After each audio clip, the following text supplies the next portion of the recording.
Blog Talk Radio. Well, hello, everyone, and welcome back to the Divas That Care Network. My name is Candace Gish. I'm actually the founder of the program, which we started 10 years ago. You know what? We're so excited that all of you have tuned into our program. We have grown quite a bit in the last 10 years. We now have 11 hosts on the network. So make sure that you tune into these amazing women at divasthatcare.com. Well, I'm excited. I'm actually going to be introducing a brand new diva to our family, and I just love saying that. And you know, especially recently, we've had this amazing opportunity to talk with these women from different parts of not just the United States and Canada, but really in other countries around the world. And it's just my pleasure to be able to talk with these women. Teresa Rock is my latest guest, and I'm excited to get to know her just like all of you are going to be getting to know her today. So welcome to the show, Teresa. I'm happy to have you. Thanks. I'm happy to be here. Well, this is going to be fun because I know what you're going to be chatting about today. But before we kind of dive into that, could you spend a little bit of time introducing yourself to all of the listeners today? Okay. Well, my name is Teresa. I have been a pediatric nurse working at the Stollery Hospital in Edmonton for 30 years. I actually just resigned in October as I have been off on disability with a lot of nerve pain. But working in the hospital and with children, talking with a lot of the families, we realized just it is stressful having a child sick in the hospital. And what happened was over the Christmas holidays, we had a lot of families talking to us about just their struggles in general, the fact that they had a child in the hospital and then they were trying to figure out how they were going to do Christmas. And so I just went to my managers and to the doctors, and we decided that we would start adopting families. Not only have I been a pediatric nurse for 30 years, I also have ran a ball league for adults for 30 years. I sit on a city board as the diamond rep for Edmonton. I have two little grandchildren, two little grand boys, and I definitely keep very busy. I'm my elderly parent's medical designate, so I juggle a lot. I wear a lot of hats. You do, and oh my goodness, that is amazing. You know, and I love exactly what you're doing. Wow, what an inspiration. And you know what, I can see how you could really do empower so many people out there. So we're so excited to have you on our program today. Oh, I'm actually really excited to be here and hear about you guys as well. This actually came to my attention, and I was reading through it, and it is actually very empowering to read these women's stories and the fact of how they've all came to the forefront and their own struggles, and they're still out there making a difference to families. And that, to me, is my biggest goal, is with children, I don't want any child to have to go without, and that is why I have started my nonprofit. That's why I run the groups. I juggle fundraisers. I want to do whatever I can to make sure parents don't feel like failures, that they can provide their basic needs to their children. And sometimes not just needs, right? We want to be able to give them a want too. Everybody wants to be able to have something nice. And, you know, right now what we're doing is we're actually collecting bikes.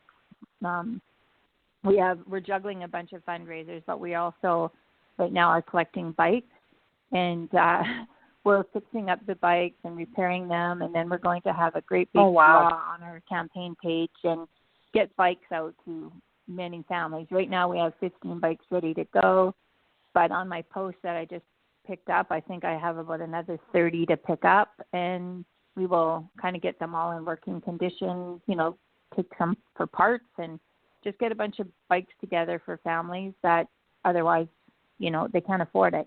They wouldn't have bikes for their children. So this is just another way for us to kind of give back. I love what you're doing. Yeah, one of my mottos in life are basically don't look down on somebody unless you're picking them up. And God gave us two hands, one to help ourselves and one to help others. So, you know, making a difference in a person's life is something that we should always do. I mean, paying it forward doesn't cost anything. Kindness doesn't cost anything. So, you know, we have a lot that we have just sitting around, not using. So basically give it to somebody that can use it, somebody that needs it, and, you know, just brighten somebody's life, make them feel like there's people out there that care. And that's what I want. I want to foster and build a community of people helping people so that we're all in a community of basically a big sharing circle. Well, and I think that's what you're doing. You know, you've got a lot going on, and you're probably busier now than ever. One of the questions I do have before we kind of talk about heart-centered, I want to talk about, are you having a lot of issues in regards to what's going on right now? Are you having problems with, you know, having volunteers help you out with this?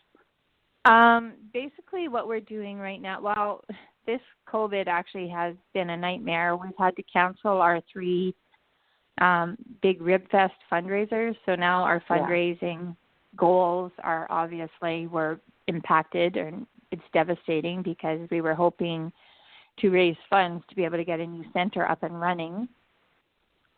So that COVID has obviously shut that down.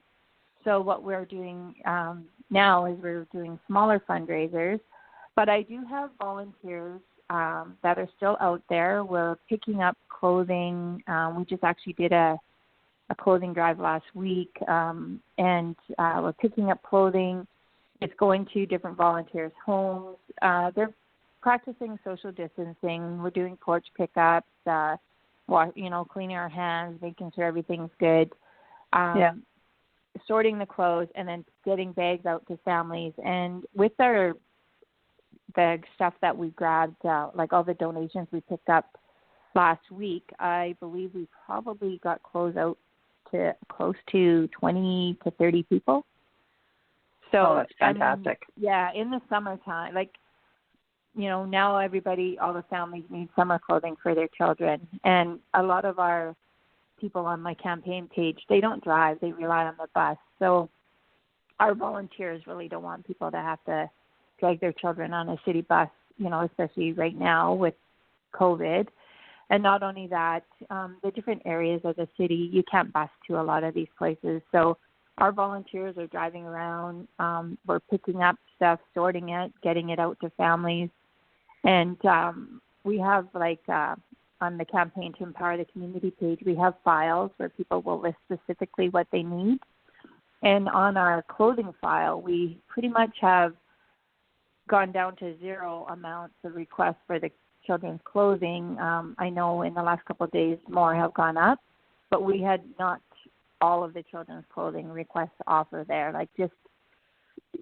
We know that we still have COVID, but we also know that families still need to live and they still need to be able to get their basic needs. So we don't have a center, but we use My House as a hub, I guess. You do. But your goal is to get an actual center. Yes, we really want a center. We need a center. We had a temporary location donated to us, and during that time, the 6 months that we were open, we had 11,500 people come through our doors to get clothing, outerwear, houseware, bedding. We also had toiletries and non-perishable food items. They used our center basically like a second food bank.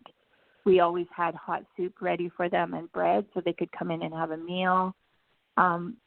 Basically, we need the center because it's a resource that is here for families that cannot afford to shop in a thrift center. These items are just donated. We were charging like a $5 user fee. The $5 user fee basically was used to restock our food pantry so that we would have staple food. Families could come in and get stuff that they needed to be able to provide their children with breakfast and lunch and supper. We always had pastas and sauces and cereals and soups and then, like I said, we made hot soup every day and bread. So then they could come in and have a hot meal. And we had a waiting area. The children could color or sit.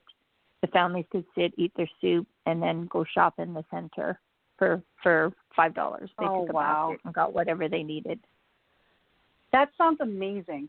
And I really, this is what needs to be in every community out there, because unfortunately, I know here in Alberta, we are definitely going through a recession. There is a lot of people that have lost their jobs, and there needs to be a place where people can still feel empowered, can still feel like they can, that hope that you're saying, like they don't want to feel hopeless anymore. They want to have that hope again so that, tomorrow's going to be a better day. Yeah, and basically our center focused on low-income families and the working poor. Reason being is if you have a job or a home, you basically don't qualify to get help anywhere. So people could come to us. There is no qualifying. We don't judge. We just let you, if you come in and you say you need help, I like that. Then you go, you get help. It doesn't matter. I don't care what kind of car you're driving. That doesn't mean anything. That might be the only asset you have. So we don't want to judge. We don't want you to qualify. You come through the doors, you say you need help, then we're here. We help you. And Alberta in general is a very giving community. We have a lot of items that, are just there. And families would drop off to other places such as Value Village and Goodwill because they had nowhere else to go. They don't want to be wasting time or have time to post on the group. So they just want to drop their stuff off and go. When we that is opened, so true. Yeah, and when we opened, the amount of donations that we received, we couldn't even keep up with them. We had our last center was 7,800. 7,800 square feet. It was packed. We had warehouse racking. We had sorted. We had boxes to the roof. Our shelves were always full. Our clothes racks were always full. We went through everything. There was nothing stained, nothing ripped. It was like you could come in and shop like you were in a store. We made sure that, you maybe don't have a lot of money and you can't shop, in stores, but you could come here and get your children beautiful items for $5. That empowered the families that even though it was only $5, they were still able to provide for their children. They could make sure that their children had their basic needs. They had bedding, they had clothes, they had food. We just wanted to empower families and let them know that, we're here to offer you a handout and there is hope. When you feel hopeless, we're here to provide hope. We're here for you.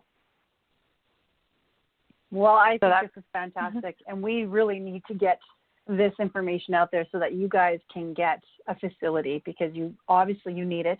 And the city of Edmonton has been very encouraging in the fact that you do have all these donations. So now we need a place instead of being in your home where they can all go.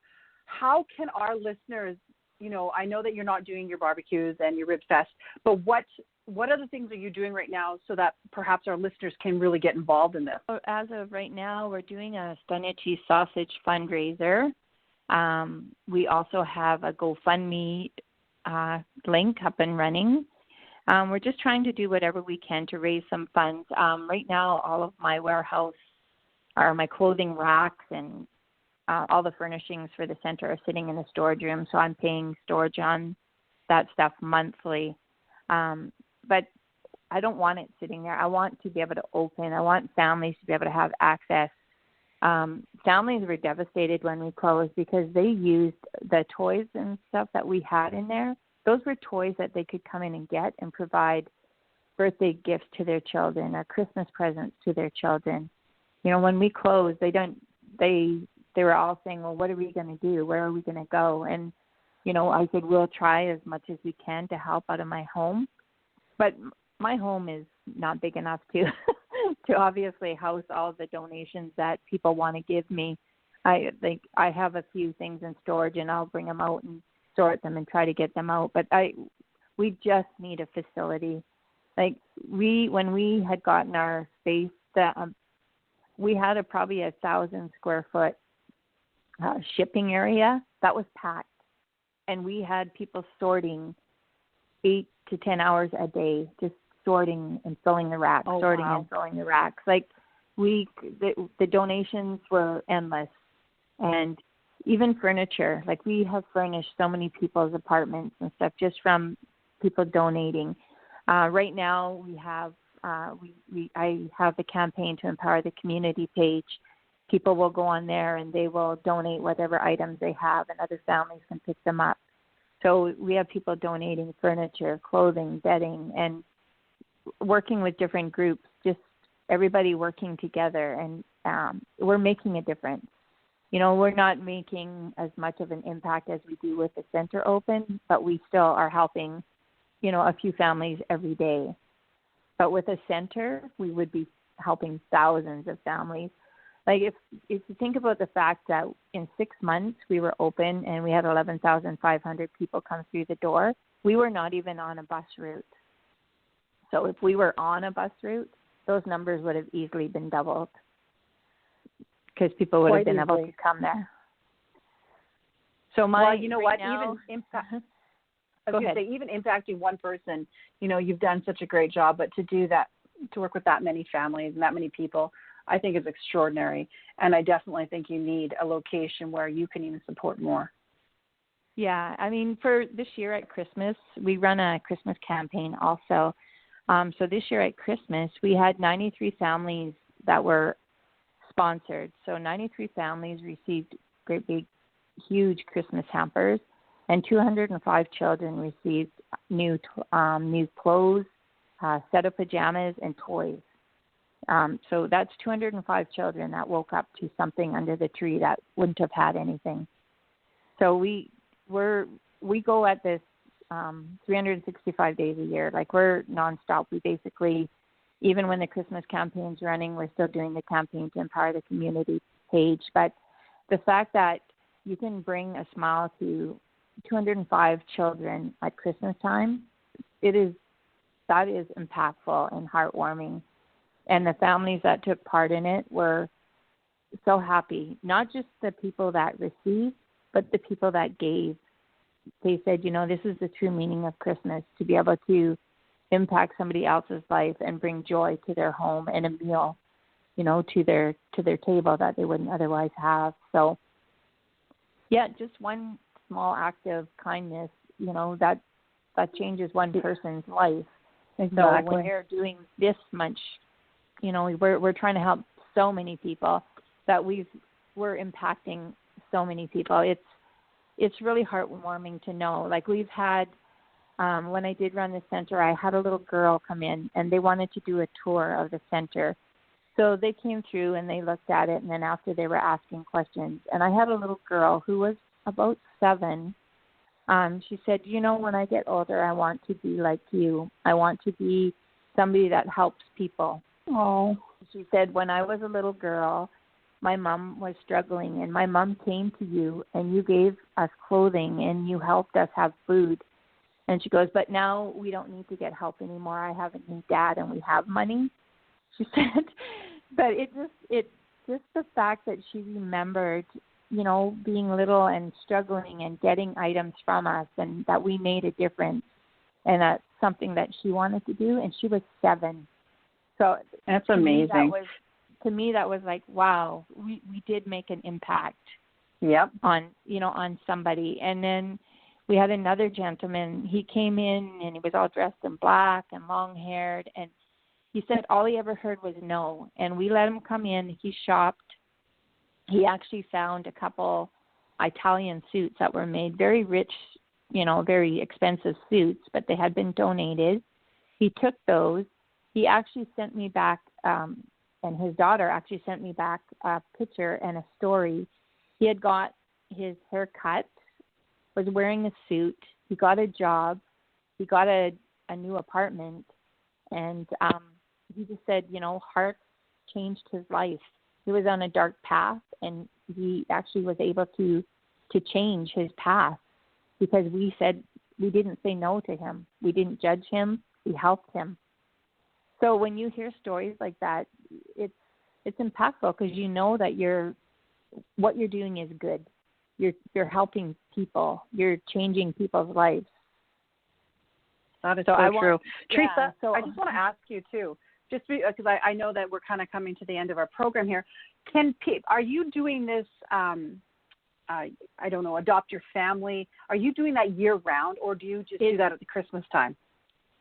We actually, the adopting a family is usually at Christmas, but we do have some families that have adopted families for the year because they're helping them with food.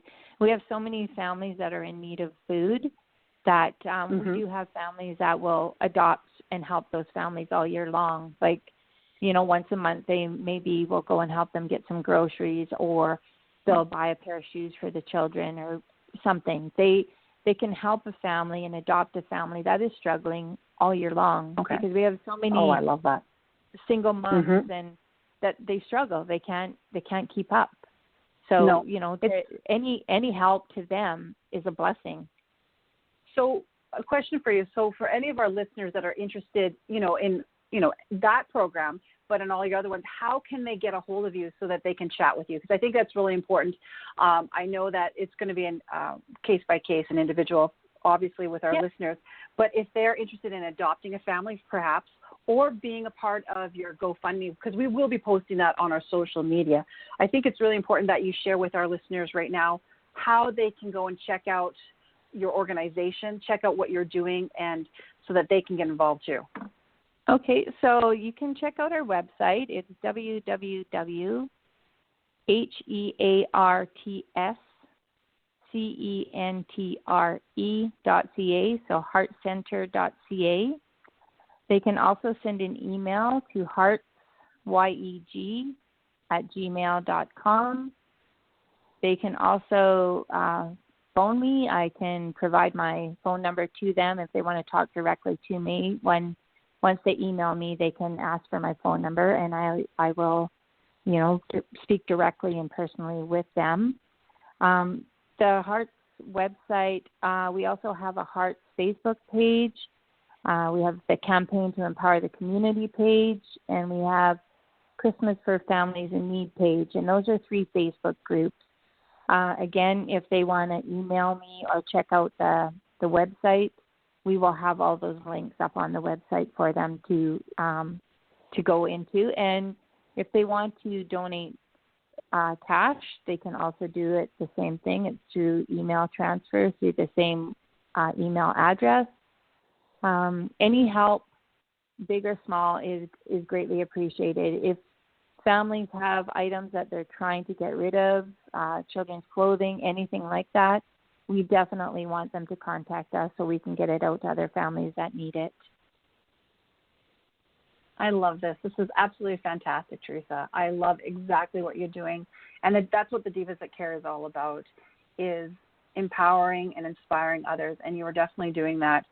So I want to put this out to all of our listeners. Make sure that you check out Teresa. She's got, as I said, it's absolutely inspiring. I've been going through your website, and I love what you're doing. I love this adoption program, too, with the families, but I love how you're trying to raise money for a center because I think it's so important. You have all these donations coming out to you. We need you to be able to give all this stuff back to the community, the people that really need it. So we want to make sure that our listeners out there that they are, supporting everything that you're doing. And Teresa, I want to say too, I hope that you come back on my program because I really want to talk about the things that you're going to be doing, in the summer, getting towards Christmas. We want to keep up to date with what you're doing. Oh, that'd be amazing. Yes. I would gladly come back on and share. I don't have, like I said, we're doing this Stanichi sausage fundraiser right now. We really are trying to push that. We have to sell a minimum of 100 rings of sausage. Our deadline for that is May 11th.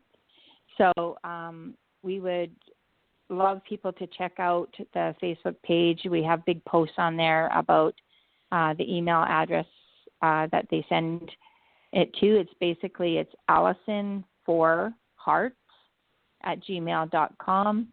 They can email Allison. We can also send them out. If they actually contact me via email, I can send them the order form, and they would know exactly what we're selling, and then reach out to Allison, and she's looking after all of those orders. And I mean, who doesn't like sausage and exactly cabbage rolls and pierogies? I mean, everybody eats those. So it's an easy way for us to try to raise a little bit of money. And we've also taken some of that money already, as I said, and purchased parts for the bikes, because we are really wanting to make a big difference with the bike donations to children in the next, with in this month. So. Okay. So, and then I'm going to ask you a question in regards to that. So you would want people in the Edmonton area to do the purchasing because they'll be picking it up there in the city, correct? Yeah. The sausage can basically be only in Edmonton, and the surrounding areas. We have families that are ordering from Sherwood Park, St. Albert, Devon, Beaumont, Leduc. They can, we all have different pickup areas for them. So it's basically anybody from Edmonton and the surrounding area that can order the sausage. And basically anybody from anywhere can help with the donations and fundraising. As I stated, when we were open, we had people driving in from High Prairie, High Level,